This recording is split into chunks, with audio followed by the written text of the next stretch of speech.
By the end of the work shift, Jeff was already out of sorts.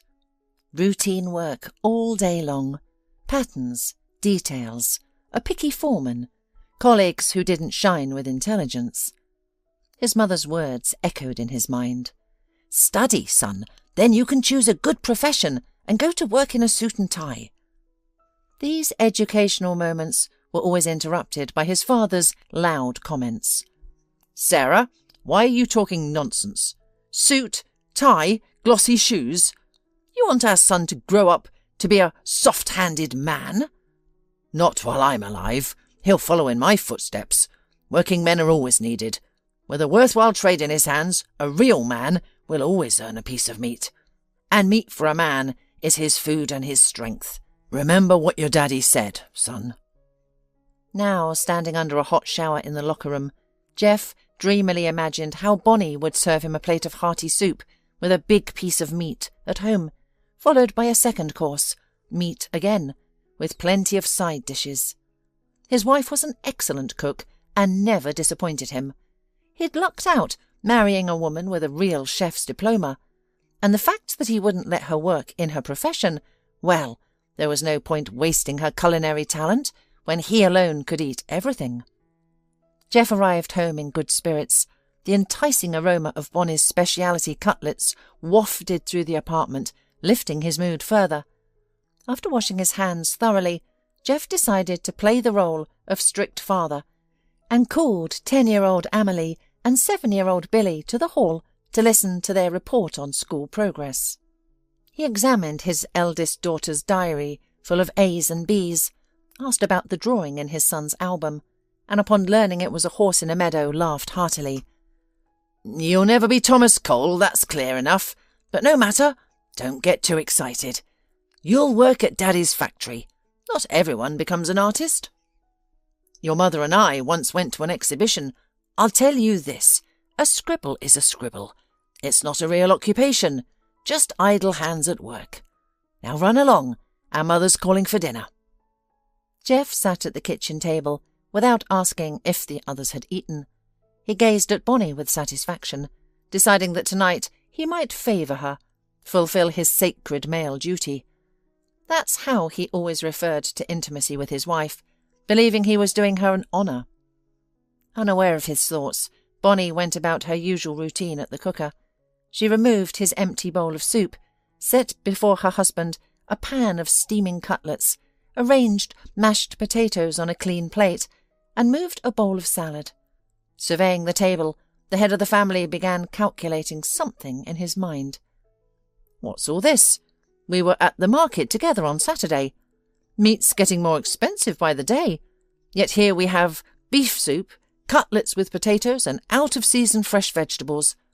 Am I supposed to work myself to death at the factory just to feed all my freeloaders with such extravagance? It's late fall, and instead of affordable sauerkraut, you've got fresh farm vegetables and greenery in the fridge. What am I to you, a working ox to plough endlessly, waiting for your next paycheck? Do you do nothing yourself, growing fat only? The children do nothing but study. There's only one breadwinner in this family, so remember that from now on. Starting tomorrow, meat is only for me. The children will make do with porridge, and you'll manage fine with cheap seasonal vegetables. Your cabbage stew is perfectly good. Add a couple of sausages instead of meat, and that'll do nicely. So from now on, no market any more. I will buy everything we need myself." Bonnie stopped in her tracks. The facade of her happy marriage finally collapsed before her eyes. She silently removed her apron, covered the pan of cutlets and the pot of soup with their lids, and left the kitchen. Her patience had snapped instantly, finally, and irrevocably. 12 strange years of marriage. For the sake of the children, she could raise them herself. Why had she even stepped into this family maelstrom? She had been such a pretty girl. All the boys in high school had pursued her, inviting her to movies and offering ice cream at cafes, but she always hurried home to her mother, who was already ill then. Having given birth late in life, raised a child alone, and worked 2 jobs had taken its toll. After classes in culinary school, Bonnie would rush home with fear, dreading that one day she'd unlock the door to find her mother breathless.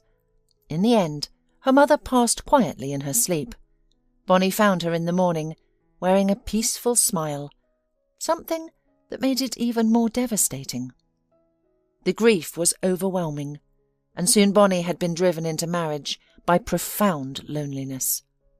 While practicing in the canteen, after her mother's death, she began smiling at a confident, brave guy, older than her, who came for lunch.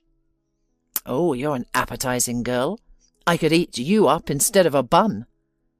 Bonnie hadn't recognized such remarks as inappropriate, having no experience with men. His courtship was loud, his conquest swift. After just a couple of walks beneath the romantic moon and stars, he imposed to visit her for a cup of coffee. The next morning, as Bonnie served Jeff breakfast in her apartment, he praised her. "You're special, Bonnie, in every way. I never expected to be your first. Look at me carefully. We might have something here. I wouldn't turn down such a fine woman." Within months, Bonnie was pregnant.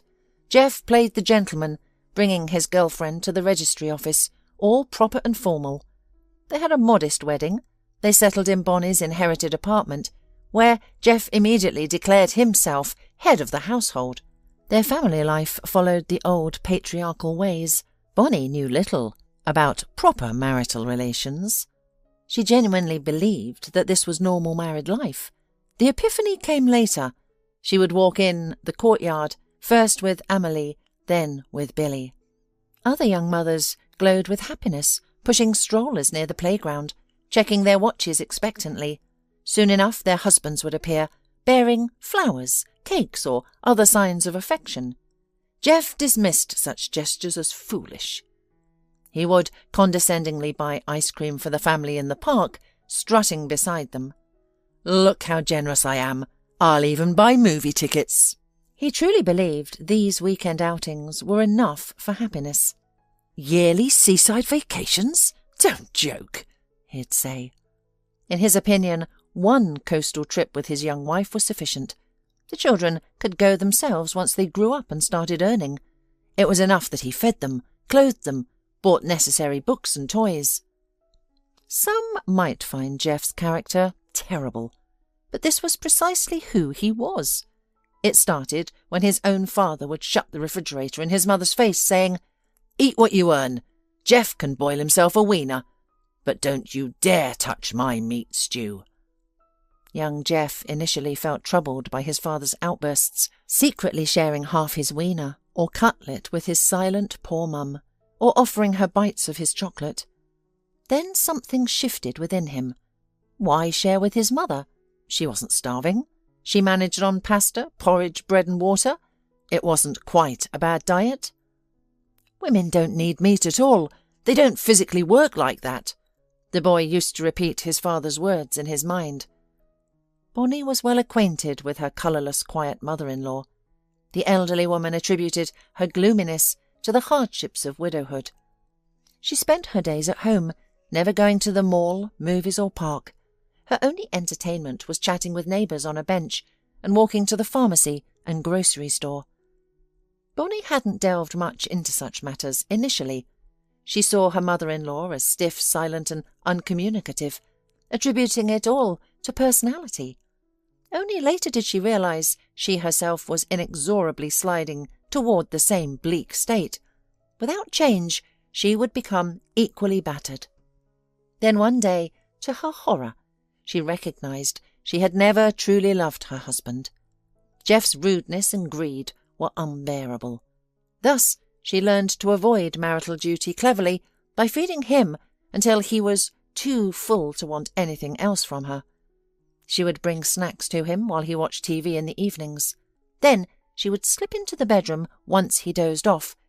Jeff would snore on the sofa until morning, in front of the dark TV screen. He reminded her of an overfed bull being readied for Christmas. It was nearly repulsive, yet Bonnie didn't know how to break this twisted knot. The woman greeted her husband mechanically after work, immediately seating him at the table and hurrying to feed him his fill, making sure to have dinner with the children before he arrived. Thoughts of divorce grew more frequent. Though scared of managing alone with the children, even her lack of work experience didn't worry her. With her profession, she could feed herself and her children. Bonnie realised how Jeff had made her normal thoughts about food seem abnormal. Loving meant cooking with care for loved ones, choosing the best ingredients with pleasure. What of this division of people into those worthy of meat and the useless lackeys who shouldn't be fed it? Such a fascinating categorization, either a philosophical doctrine or psychological delusion. Clearly no Nobel Prize awaited this discovery about dividing society into first, second and third classes. Jeff and his father had invented this nonsense out of terrible greed. Bonnie shook her head with determination. She would divorce her useless husband and buy a new life with Amelie and Billy. While the children prepared for bed, Jeff fell asleep as usual after a hearty dinner, his snores filling the living room. Bonnie didn't want to wake him for explanations. Everything could wait until morning. While the house slept peacefully, she packed his things. It was her apartment. She let him move in with his mother. By 6 a.m, 3 heavy suitcases stood in the hallway. Bonnie checked the closet one last time. If she'd forgotten anything, Jeff could collect it later. Her aversion to her husband peaked at that moment. She couldn't bear another minute with him. Jeff woke up smugly, ready to criticise Bonnie for overfeeding him the previous evening, causing him to fall asleep before his marital duty. Then he noticed the suspicious suitcases by the door. "Going somewhere, Bonnie? What's this about?" Bonnie entered the living room, sat in the armchair, and gathered her thoughts to speak clearly. "These are your things, Jeff. Everything I've managed to pack. I'm filing for divorce, today." Jeff was genuinely shocked by his wife's behaviour. She's lost her mind, getting too bold.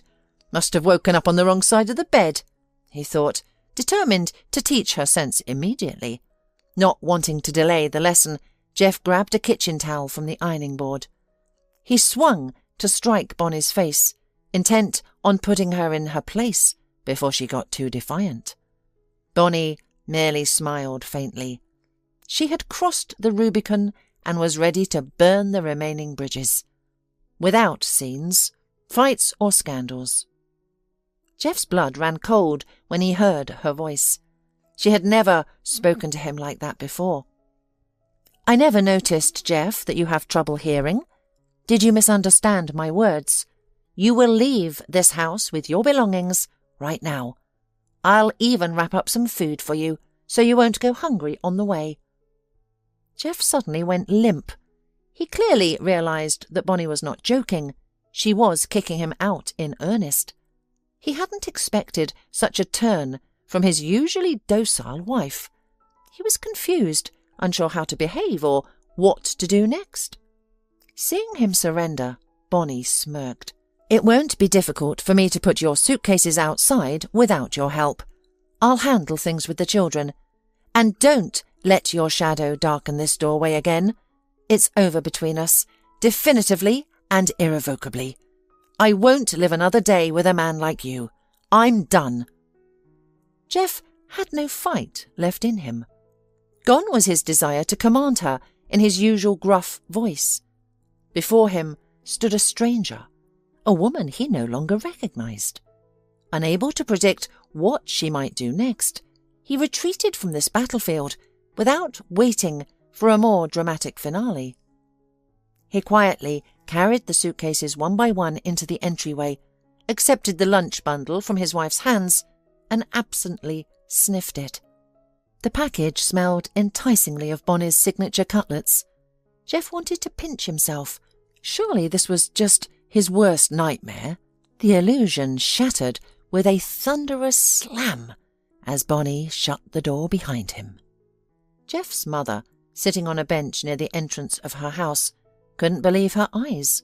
Her son Jeff stormed through their yard with his suitcase, red as a tomato and seething with anger, as if scorched by the summer sun. He marched up to his mother and immediately began berating her. "Still sitting here with nothing to do?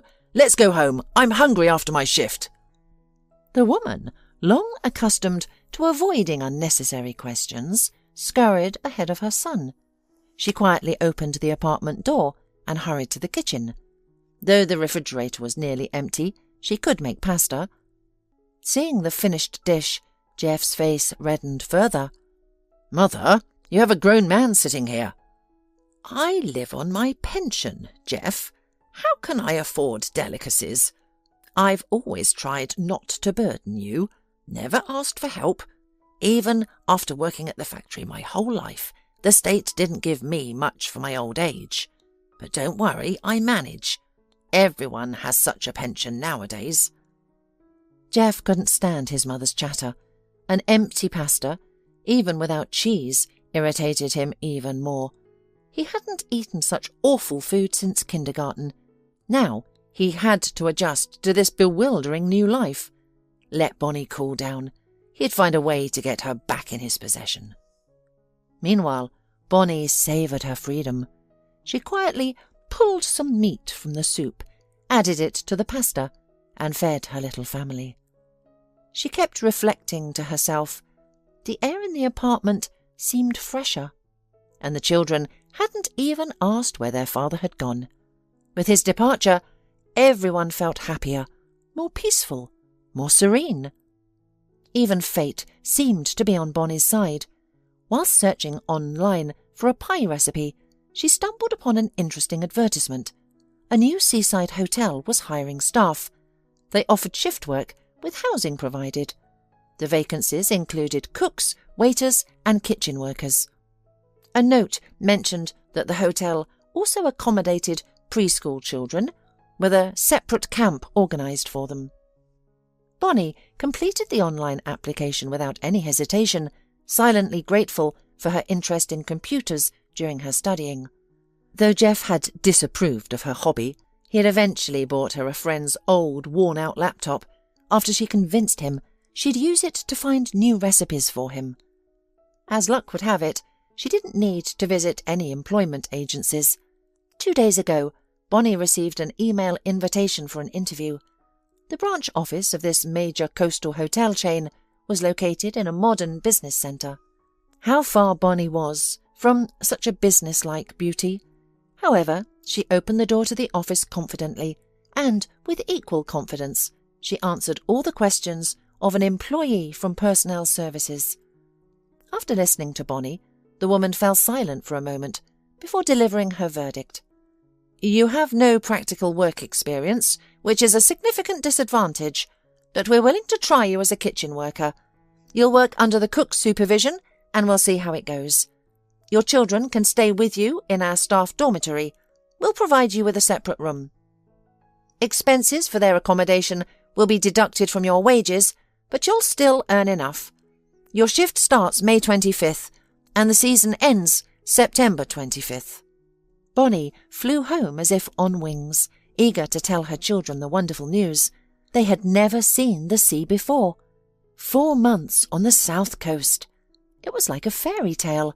She didn't spare a thought for Jeff, his ultimatum, or her recent discoveries about him. She erased her husband from her life with a single stroke of her mental pen. She stepped into her new life with cheer and confidence. The hotel on the shore of the gentle sea exceeded all expectations Bonnie and her children had of paradise. Brand new and preparing to welcome its first tourists, it was magnificent. White stone buildings cascaded down to the beach amid subtropical greenery. Mature palm trees stood like exotic sentinels along the alleys. Secluded gazebos nestled in the thick vegetation on the slopes. Guests would arrive in a week to be served by 5 restaurants and bars.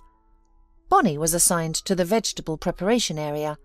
Despite the kitchen's abundance of modern appliances, vegetables were still peeled and washed the traditional way.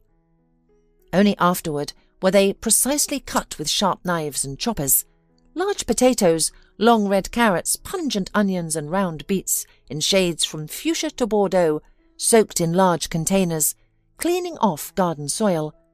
Bonnie wasn't afraid of hard work. Though her eyes were fearful, her hands were capable. The kitchen team was competent, with no time for idle chat, only time to keep moving. A shuttle bus took everyone to the dormitory in the evenings. The children would be waiting for Bonnie there. Their small but cosy room was filled with peace and warm conversation. Despite their exhaustion, the whole trio would head straight to the sea. It was too cold for swimming.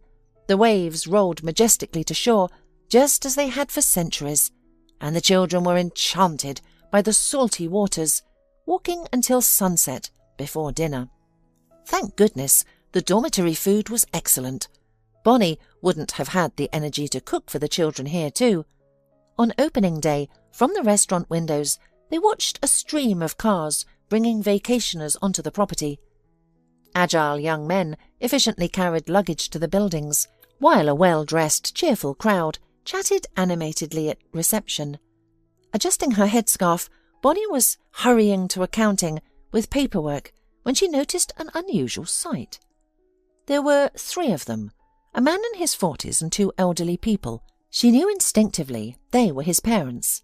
A charming elderly woman in a lace-trimmed silk dress, and her husband in light-coloured shorts, a palm tree printed shirt and a Panama hat.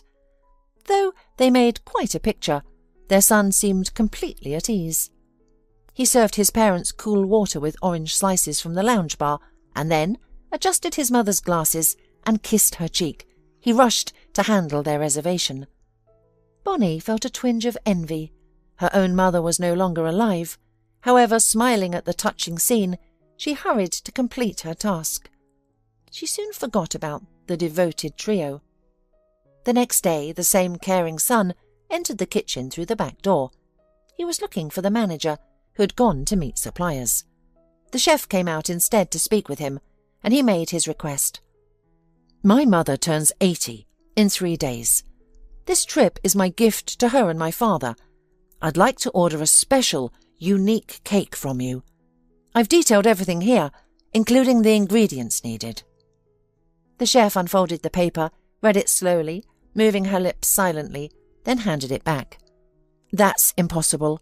1 cake with such a combination, meringue and soufflé, jelly, fondant, caramel, praline, marzipan, various types of biscuits, 3 kinds of cream, 2 glazes and exotic syrups for soaking.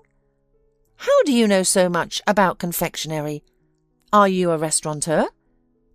"Actually, I'm an inventor and scientist, but my mother is a master confectioner. Though she only practiced her art at home, she spent her career as a cook on my father's team. I've been fortunate to enjoy her creations all my life. Now, I'd like her to receive a special cake as a surprise for her anniversary." The chef smiled. "You think too highly of our restaurant service. Such a masterpiece is beyond us. There are hundreds of tourists vacationing in the hotel right now. Your order is too unique for us to break away from our tasks and devote time to it. Besides, we don't have a pastry chef of that calibre on our staff." Later, Bonnie couldn't explain why. She, an unwitting witness to this conversation, stepped forward and asked to see the recipe. After all, she had only opened the back door for this man when he knocked. Where did this boldness come from? But when Bonnie read the description of the cake, she somehow knew she could handle it. Not even the chef's saucer-wide eyes embarrassed her. Her boss merely shook her head and said, "We'll relieve you of your other work for 24 hours. Everything else is now your responsibility. One more thing.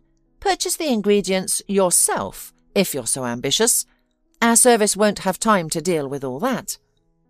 The man, who had been listening attentively, immediately brightened. "I have my car here. I'll take you to all the necessary stores myself whenever it's convenient. There's not much time left before the anniversary, and my parents can manage without me for now. I've had them together for over 50 years. My father is an archaeologist. My ancestors were all on expeditions. I was born after they had already settled at home." He trailed off mid-sentence, looking at Bonnie inquisitively, while she gazed questioningly at her chief. Sighing heavily, the boss concluded, "All right, Bonnie, I'll give you another half a day tomorrow for grocery shopping. I'm curious myself whether such a cake is possible outside of confectionery fantasies. Go for it." At 8 o'clock the next morning, Bonnie and her unusual client were driving down a winding mountain road to a large local supermarket for cake ingredients. After about 10 minutes of silence, the man extended his hand and introduced himself. "I'm Malcolm, and you're Bonnie, right? I was thinking we should try the southern local market instead. Something tells me the butter, milk and fruit there will be more natural and higher quality. We have plenty of time. Let's go for a little walk." Bonnie flinched involuntarily, which didn't escape Malcolm's notice. "Did I say something wrong?" She smiled softly. No, it's fine.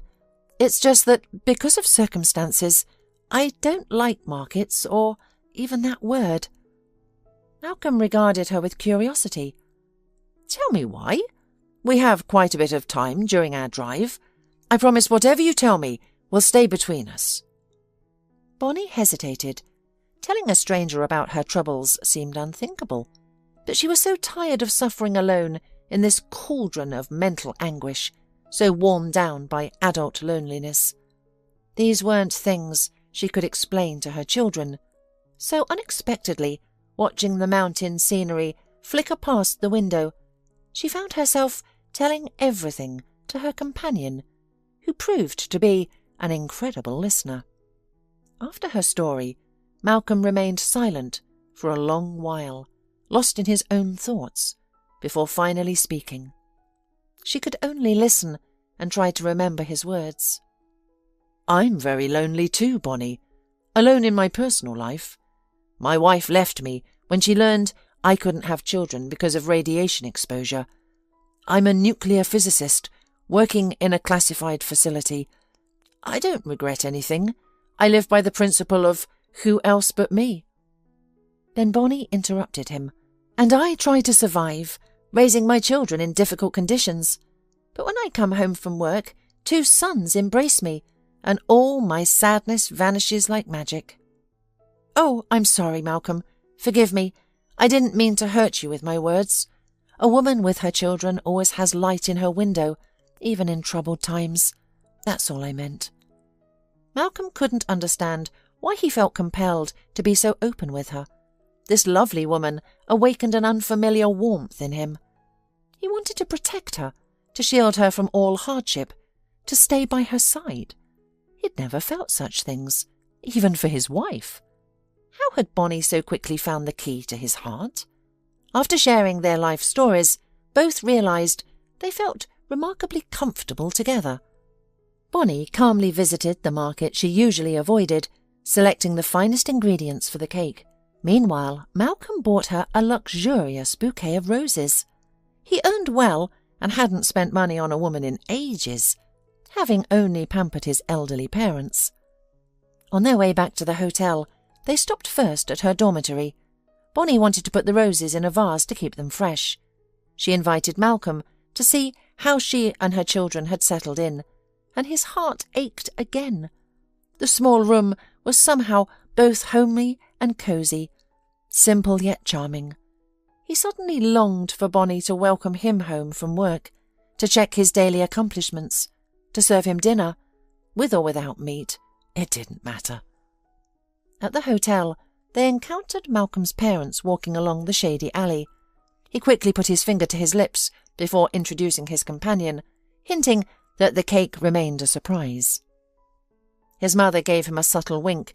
His father discreetly raised his thumb. Malcolm's mood soared even higher. He handed his parents a bag of strawberries to take to their room, then carried the heavy bags into the kitchen with Bonnie. The anniversary was only 2 days away. Bonnie had poured her heart into what was clearly becoming a confectionery masterpiece. She had always loved the dessert classes most at culinary school. Malcolm visited the kitchen several times during her work, always with the same message. "Bonnie, do it however you think best. I trust you completely." Bonnie shooed him from the kitchen, insisting she would handle it herself and that outsiders weren't allowed. But Malcolm persisted. On his third visit at the end of her workday, he had a question. "I'll take you home to the dormitory. My parents are going to a live music concert at the hotel tonight. Perhaps we could all go along with your children. Go out and get ice cream?" But Bonnie, exhausted from working on the cake, had to decline. "Malcolm, let's save the treats for another day. I've been on my feet all day and I'm tired.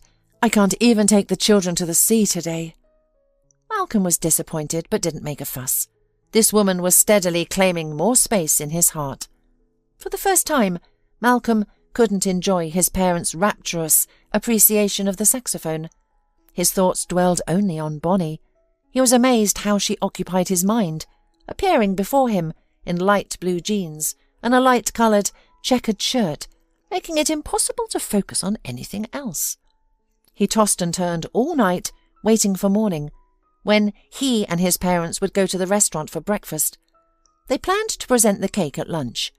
The waitresses had decorated the hall with balloons that Malcolm and Bonnie had bought the day before. The birthday girl arrived in full splendour, looking charming in her elegant summer dress, wide-brimmed hat and delicate sandals. Her eyes sparkled with warmth and joy. Everyone in the hall could see this was a woman who had lived a life filled with love. While her husband and son attended to her, Bonnie wheeled out her confectionery creation. Even a novice could tell this was a cake crafted with extraordinary imagination. On a beautiful platter stood a mound of ancient Scythian treasures. Chests filled with edible gold and silver, precious stones, helmets and chocolate spears. Above it all stood a sorceress in a soft pink caramel dress, holding a ladle. Flirtatious, graceful, lovely. Everyone immediately understood this composition represented the celebrant. The elderly woman burst into tears. "Darling, you created this miracle yourself. It's a jewel of confectionery. I could never make something like this." She gave Bonnie a heartfelt embrace. "Now, my friends, let's not waste time. The speeches can wait. Let's taste this cake. I've always had such a sweet tooth." While everyone in the hall shared pieces of Bonnie's sweet creation, she tried to slip quietly into the back rooms. Malcolm caught her at the last moment. "Bonnie, thank you so much. This is absolutely divine. I brought 3 pieces for you and the children. I'm sorry I couldn't get more." Bonnie turned, tears in her eyes. "My husband would have eaten all 3 pieces himself, Malcolm. He wouldn't have thought of me or the children. I never knew men could be like you, so thoughtful and generous." She sighed and disappeared into the kitchen. Malcolm knew this wasn't the moment to follow her, to speak, to offer comfort. He had another week at the hotel, and he would dedicate it to this poor woman. He would show her that the right man strives to make his woman happy, not take from her. And soon it all happened. They grew close quickly, disregarding their guilty consciences and conventional morality. Before meeting him, Bonnie hadn't known love could be so consuming, that she could lose herself so completely in another person, experiencing this otherworldly feeling of mutual need. She had never imagined a man could cherish a woman with words that flowed like sweet streams from his soul. On her day off, after the cake triumph, she invited Malcolm to her dormitory while the children were at the park. She embraced him as soon as the door closed. He didn't resist, didn't question, didn't judge. It was their pure happiness. Malcolm then fell into a deep sleep, and Bonnie lay staring at the ceiling. She remembered her mother. Already seriously ill, her mother had once called Bonnie to her bedside for a heart-to-heart talk. "Daughter, it's clear that soon you'll be alone. I'm not going to make it, but somehow I know you won't repeat my bitter loneliness without a man, won't spend the rest of your life moping around, wetting your pillow with tears. Don't think I'm teaching you anything wrong. When you meet your man, test your feelings through physical love. I'm not talking about sin, but something else. If you feel drawn to embrace him, if he reaches out to you too, don't hesitate. Let tenderness guide you. Now Bonnie felt infinitely sorry that her first experience had been with Jeff. With Malcolm, everything was different.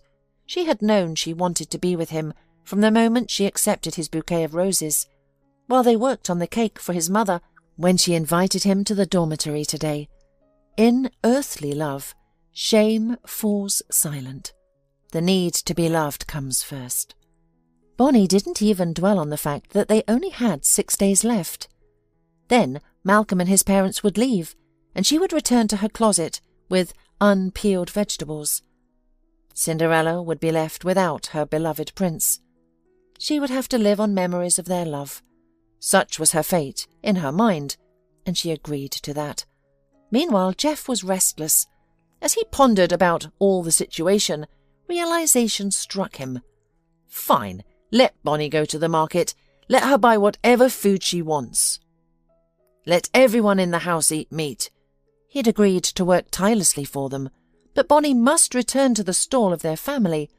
He hadn't realized she was such a stubborn creature, and the most strange was that she vanished. He had visited her apartment twice already. No one there. It seemed impossible. She couldn't have disappeared into thin air with the children. After a few more days of hesitation, Jeff used the keys to their shared apartment. Fortunately, she hadn't thought to take them from him. The man was going to investigate. There must be some clue to where his wife was hiding. He entered the apartment with trepidation. It was clean and empty. Only a laptop sat on the table, and Jeff had an idea. Perhaps he'd find her traces there. Jeff himself was clueless about computers. He only knew how to use the TV and refrigerator, but there was a computer enthusiast at his work. He'd help with this task. His colleague quickly examined the laptop. Bonnie hadn't set any passwords, and immediately found her recent searches and correspondence. Even slow-witted Jeff understood immediately. His rebellious wife had secured a job at a new seaside resort hotel, and he would soon be on vacation. He'd surprise her and the kids. He had every right to go to the sea. At that moment, Bonnie was giving Malcolm a final embrace. His parents tactfully stepped aside, pretending to get water for the journey, while she could barely breathe against him. Her tears had dried up. She steeled herself, whispering internally, "Don't show anything. Don't upset him. It's over. Not all dreams come true. You can handle this. You'll manage." Malcolm studied her face for a moment and asked, "Why do you keep moving your lips, as if holding back words? Have you convinced yourself, silly girl, that I'm leaving you for good?" Bonnie nodded silently.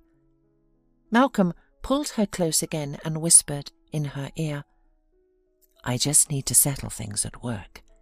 I have so much accumulated vacation time that I can spend the whole summer with you by the sea, but I have much bigger plans. I don't want to be with you only in the summer. I want to fall asleep and wake up with you every day on the same pillow. You'll come with me. I have a house in the academic town, and I want you to be its mistress. While I'm away, please start the divorce proceedings. Why wait? I don't want the woman I love to remain married to a stranger. And please, talk gently with the children about how they'd feel about me becoming their father. I want to take you far from this town. I've already told my parents I want to marry you. They're overjoyed that you have children. They'll have grandchildren to dote on." Time inexorably counted down. The final minutes. Long farewells, long tears. That's how people describe separations. Yet these two loving hearts shed no tears. There was only a slight sadness trembling within their great happiness. They felt grateful for everything they had shared and were full of hope for their future together. Bonnie watched as the car headed north. It was her day off, but the woman decided to head to the kitchen immediately rather than wait for tomorrow. Work would help distract her from her thoughts and rainbow-coloured plans. Within minutes, Bonnie transformed into her usual self, a quiet woman with bright eyes, methodically cleaning potatoes. By 8 o'clock, Bonnie felt exhausted but satisfied, conveying her impressive stock of cleaned vegetables. They could catch the last service bus back to the hotel, where light already glowed invitingly from their room window. The children must be home, probably watching TV instead of sleeping. Climbing the metal ladder quickly, Bonnie opened the door and froze. At the table sat Jeff, chewing on a pie and sipping coffee from a large mug. He turned at the sound and sneered. "Here comes my wifey home. Had your fun at last? Come in, darling. Tell me what you've been up to. Leaving your legitimate husband?" "What are you doing here?" Bonnie demanded. "Ran out of meat at the market back home." Jeff lunged at her with unexpected agility, like a grizzly bear, his breath hot on her face. "I'm a legitimate guest at your hotel. I booked a room. I've been watching you for a day. You were too distracted to notice. Saw you carrying on with some man. Shameless. But I'll forgive your lover and your games. Let's go to my room. Time to work on baby number 3. You like children, don't you, wife? Ready to wait me up from work? Cook meal for your dear husband?" Bonnie was overwhelmed. How had he found her? How had he gotten here? Jeff seemed to read her thoughts. "Your laptop gave you away and people helped me figure it out. Just showed my passport at reception. Said I wanted to surprise my wife because our wedding anniversary is in 3 days. The managers were quite helpful." Bonnie's mind raced as she desperately sought a way to escape, to drive her husband away. He became increasingly insistent, but Bonnie refused his advances. Disgusted, she gathered all her strength and pushed her husband away, threatening to call the guards if he didn't leave her room immediately. Jeff glared at her, but obeyed, leaving with a parting threat that he would continue pursuing her until she realized she was his destiny. Alone now, Bonnie tried calling Malcolm, but his phone was out of range. She felt helpless, too drained even to cry. She couldn't tell if Malcolm's silence was mere unfortunate timing or if he had deliberately cut her from his life. The next morning, Bonnie filed for divorce electronically.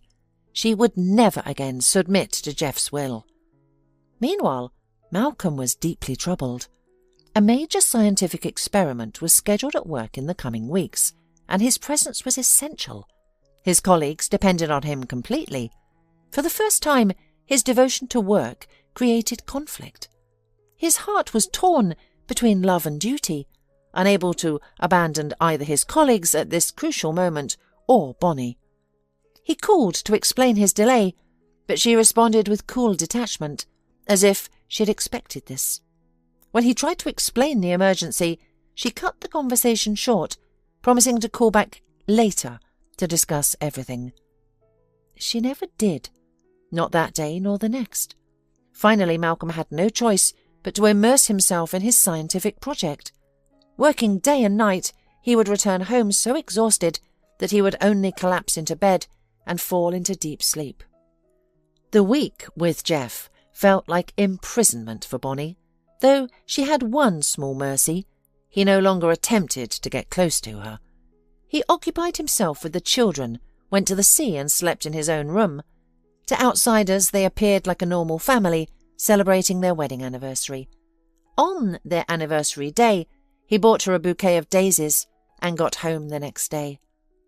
Bonnie tried not to dwell on Malcolm's silence. He had his beloved physics now. Hadn't he himself joked about being married to protons and neutrons? What had she expected? That he would abandon everything for their love? It seemed unrealistic, even absurd. Though she missed him terribly, She refused to call him. If they were meant to be together, it would happen. Until then, she would wait and just work. A week after Jeff's departure, Bonnie's career took an unexpected turn. Another cake order arrived, remarkably similar to her first success. An enthusiastic mother wanted to organise a children's party at the hotel, bubbling with creative ideas. She envisioned an elaborate cake shaped like a red car, accompanied by various pastries, cupcakes, muffins, cookies, and specialty desserts. She insisted on only the finest, most exclusive treats for her child's table, regardless of cost. "We can't dedicate that much time to your order. The hotel is at capacity, and we're barely managing our buffet duties. Though we have bakeries at our resort, we're short-staffed during peak hours," the manager explained, but paused when the chef whispered something. "However, we do have one exceptional staff member. I've been considering moving them to the pastry department." The customer's eyes lit up. "We'll meet all your conditions. When can we speak with this pastry chef?" They summoned Bonnie immediately, and she agreed to help the devoted mother realise her vision. The children's party was magical, complete with exciting entertainment, treats, a big red car, cakes, and everything else on the list. When the customer discovered that Bonnie's children were staying at the hotel, she immediately included them in the party, and after celebration, she handed Bonnie a thick envelope. "My son was happy today, thanks to you. I sincerely wish that everything works out the way you want it to. You are wonderful." To Malcolm, the airplane seemed to crawl like a turtle through the sky. He counted down not hours but minutes until he would see his beloved. At the hotel, however, devastating news awaited him. Bonnie had broken her contract a month before its end. He frantically searched the hotel for any information about her, going mad with despair. He cursed physics and all its scientific mysteries. Just as he was about to fly to Bonnie's hometown to search for her, a woman from the computer game room beckoned him over. "I can't watch you suffer like this. I helped Bonnie submit her electronic divorce petition. Her husband showed up here. I don't know what happened between them, but Bonnie wasn't herself while he was here. She left suddenly, without explanation. I have a copy of the divorce petition with her address. If you care about her, go find her. She's a good person. I know you'll be happy together." Bonnie was cooking dumplings when the doorbell rang unexpectedly. As she walked to open it, she wondered who it could be. She had already dealt with Jeff by presenting him with the divorce petition and threatening legal action if he ever bothered her again. Jeff had retreated like a coward, throwing one last bitter remark. "Do you think you're a princess? But who needs you with 2 children? Who would take on such a burden? I'm not your helper anymore, and just so you know, anyone will be happy to marry me because I am a man. And that's it. You lost your last chance." When Bonnie opened the door, she stepped back in shock. There stood her Malcolm, holding a large bouquet of roses and several packages. "How did you find me?" Bonnie wanted to shout down the hallway, but her lips barely moved from the rush of emotions. He stepped forward and embraced her tightly. "Why did you run away? I nearly lost my mind when I couldn't find you at the hotel." Bonnie, refusing to hide her feelings, looked straight into his eyes and explained. "My husband came to see me, and I feared he would always hover over me. When you didn't respond, I thought this was all self-deception, that you really didn't need me. You had your physics at home, maybe even another woman. I thought I was just a vacation romance to you." Malcolm smiled. "What made you think you should make such decisions for both of us? Let me just call my parents to tell them I found you safely. Then we can eat. I'm starving. Do you have an extra plate and fork for me? I bought plenty of groceries." Bonnie suddenly remembered the dumplings on the stove and rushed to the kitchen, hearing Malcolm talking to his parents. "Mum, don't worry. Everything's fine. I found her. Tell Dad the good news." When are we coming? As soon as Bonnie's packed. We haven't decided what she wants to bring yet. Malcolm's voice trailed off, and Bonnie turned around. There he stood in the kitchen doorway. Her man. Her love. She saw such adoration in his eyes that her knees weakened. They moved toward each other, once again lost in their magical connection. Bonnie might have contemplated the happiness awaiting her, but one thought crossed her mind. How fortunate it was that Jeff's selfishness with food had inadvertently led her to true happiness. This is how a fasting diet can sometimes lead to a bright future rather than mere sadness.